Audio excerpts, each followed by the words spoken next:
Ano, kakayandala ding ring padala. Adwa kayo mo padala tita ika mo po pay Pearl. Pearl, sinasabat yung yung padala mo. Naman yung sinasabat ha? Anong tawag dito? No-hold lang kayo. Dino-hold yung mo. Iyan lang naman, ayan, Ano po, kasi, kumbaga, pero akong nito, pinautang ko lang ngayon para ipadala na sa pinautang ko lang. parang tinig mo na yung responsible. Ako sinali kanini, credit card. O, ini magkano yung yan kanina? 400 dirham ya ini. 400 dirham. Kasi opo yan mo. Opo ya ini. Peso, wala yung 10,000 ni. Wala yung 10,000 yan. Tita, pakisend ka ko yung resibo. Oo, kasi, di ba sa ating mga Pilipino, di ba pag nagpadala, Declaration nyo po, pangalan nyo yung nakalagay, hindi yung kung kanino man nanggaling. Pangalan nyo at kayo yung pumirma. Ayan Oo, so anong ibig mo sabihin yan? nakalagay dyan. So nanong buriyo ko na nyo ren Kona Renti ko. pagpagalan me ko na nyo la? Pal, gal, gulo. Palukak. Oh. Grabe, no? Iba talaga sa Pilipinas, ganyan. Magwabra kaming masalese, kibat mo kanyan? Naka-live ako. Ay, hindi bawal. Marami. Ay, anong bawal? Sabi ni Duterte nun, mag-iskandalo pa nga eh. Sino ka mang nagsasabing bawal? Ulul! Anong bawal?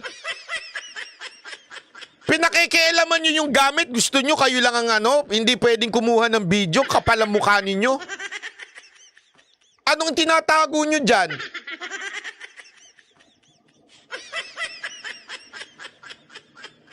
Alam mo, meron kasi ditong may nag-post nga dito ang nakasulat dito, 10,000 ang pwede or pag OFW is amounting to 350,000. Okay? Pero kasi alam nyo, nung panahon ni Pangulong Duterte, kabilin-bilinan na yan eh. Huwag nang gagalawin yung mga balikbayan, huwag nang bubuksan. Naalala nyo yun?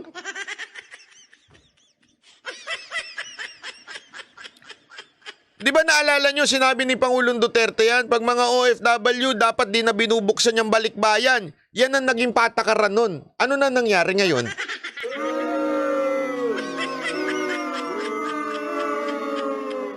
Ano, mga patay gutom na ba kayo sa airport ngayon, mga customs?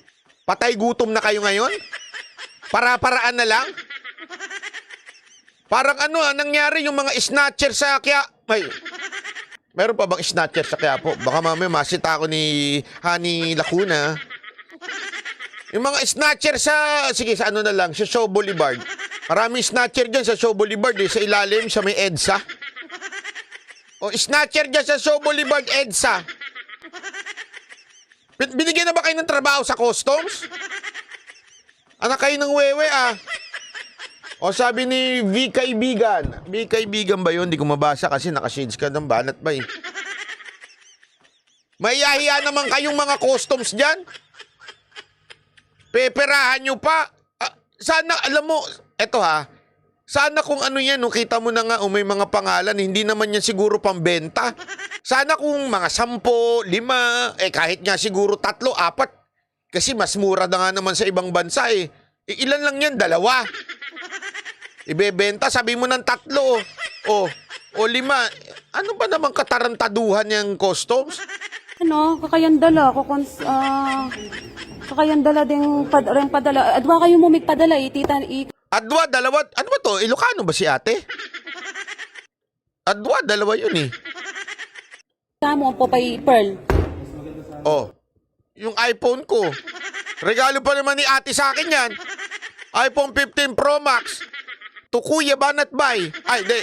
Ate kasi ganito, mga OFW, next time. Next time, Gusto nyong papasukin kayo dyan, ilagay nyo dyan, to Banat Bay. Oh. From Banateros. Oh. Tapos pagka tinanong, kanina yan? Kay Banat Bay to. Kukunin nyo? Kukunin nyo? May reklamo kayo? Tapos i-video mo. I-video mo, Ayun, kapangpangan daw. I-video mo, tapos pagka ninakaw ng customs, padala mo dito yung video. Pero, pag nakalagpas, Dito, diretso niyan sa akin. Joke lang po, ha? Pearl, sinasabat yung ano, yung padala mo. Naman Oh. yung sinasabat ha. O anong tawag dito? No-hold lang kayo. O, ino-hold yung ano mo. Yan lang naman, ayan. O. Hino-hold? Ano hino-hold? Hino-hold up? Sana sinabi mo ganun. Anong hino-hold? Hino-hold up? Ano po, kasi, kumbaga, O, pero akong ano nito, pinautang ko lang nga yun eh. Para ipadala niya sa ano niya, pinautang ko lang. parang tinik mo na yung responsible. Ako sinali kanini. Ako sinali. Credit card. O, ini magkano yung yani kanina? 400 dirham yan ini. 400 dirham. Kasi opo yan mo. Opo yan ini. Peso, wala yung 10,000 ni. Oo. Paya ka, no? Opo yan, eh. Opo. Akala niya siguro iPhone. Opo, iPhone. Sa bagay, magkatunog. Hindi, alam mo, ito sinusubukan siya silipan dyan na 10,000 lang. Kaya lang, nakasulat dito sa patakaran, no? Duty and or tax exemption. No custom duties and taxes shall be collected on goods with de minimis value of 10,000 or below. However, may however, Importante yung however. However, imported tobacco or alcohol products, even when falling with diminished value, are still subject to payment of the excise tax imposed by NIR code.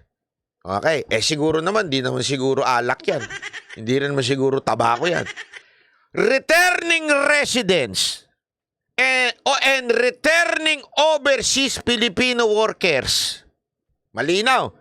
Returning residents and returning overseas Filipino workers are granted a tax and duty exemption on importation of their personal household effects in amount up to 350,000, says.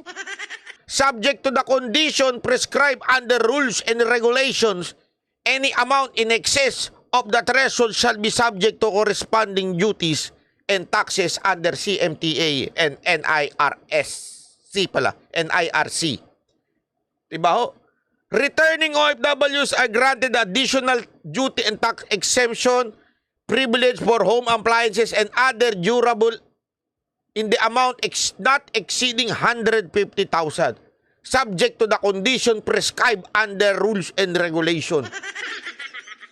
In short, ang kapal ng mukha nyo, customs!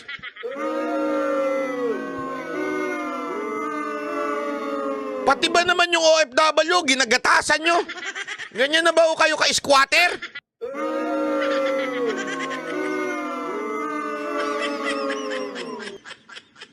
Ay nako, pambira kayo. Ilagay nyo kasi sa susunod, Akin to. Lagay mo.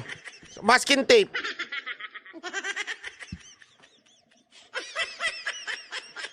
Hindi, alam mo, sa totoo lang, sa tingin ko wala namang nalabag na batas dito Kasi, parang natakot nung nag-video na Parang umaatras na yung customs. Di ba? Alam mo magandang gawin nyo dito sa susunod, Pag sinabihan kayong bawal i-video, iganon nyo yung muka. Yung muka mismo. Kasi nung sinabihan siyang ibawal yung video, naputol yung video Next time, iganon nyo. Hindi ho kayo ikukulong pag kinuhanan nyo ng video. Tandaan ninyo, sila ho ay public. Public servant ho sila. Mga OFW, pag sinabihan kayo, ikukulong kayo, huwag kayong matakot. Ipadala nyo kagad sa SMNI. Ipadala nyo kay banatbyofficial@gmail.com. Hindi tama yan yung sasabihan ka na hindi pwedeng i-video. Ang kapal na mukha mo, sino ka? Kaya lang, hindi na nakita dito Wala yung 10,000 yan. Tita, pakisend ka ko yung resibo. Oo, kasi, di ba sa ating mga Pilipino, di ba pag nagpadala, Declaration nyo po, pangalan nyo yung nakalagay, hindi yung kung kanino man nanggaling. Pangalan nyo at kayo yung pumirma. Ayan Oo, po, so anong ibig mo sabihin yan? nakalagay dyan. So na anong buriyo ko na nyo rin Koro ko ne kereke? Aserehe? Erehe? Anong erehe? Ang pipagpagalan me, kunan nyo la. Ko, magobra kaming masalese, kay ba't makanyan? Naka-live ako. Ay, hindi bawal. Hindi bawal yan! Yan Anong o, bawal? sa kanyang dala ako. I-video mo yung mukha!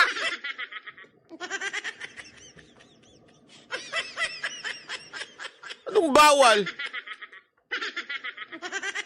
Grabing mga ano to. Iba na talaga ngayon ang mga ano, alam mo yung customs ha, pambira kayo ha. Ginaganyan yung mga OFW natin ha. Huwag ganyan. Naghihirap yung mga yan para magpasalubong. Ano yan? Bebenta ba nila yan? Tandaan ninyo, the heart of the law, kaya ka tinataksan kasi ibebenta mo. Di na puso nung batas eh. Ibebenta ba yung pangkanila lang yan eh? O pasalubong nila, mayaman sila eh. Yung mga sports car nga, hindi nyo nga tinataksan eh.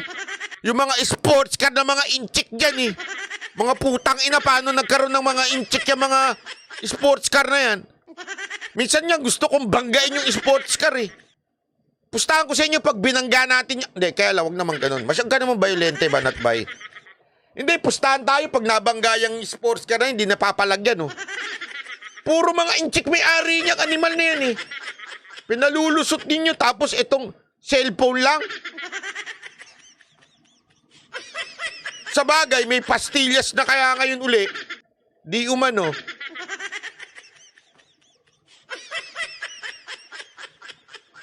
Hindi, isipin mo, gaganyanin ka?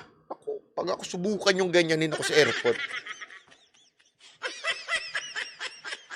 Talagang ilalabas ko yung camera ko, gaganyanin ko kayo. Mga siguro, ito, to. As in, maraming camera, isasaksak ko sa mga pagmumukha nyo, ganyan.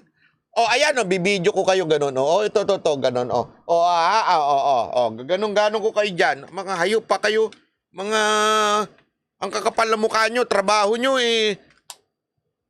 Hindi nyo ginagawa ng maayos.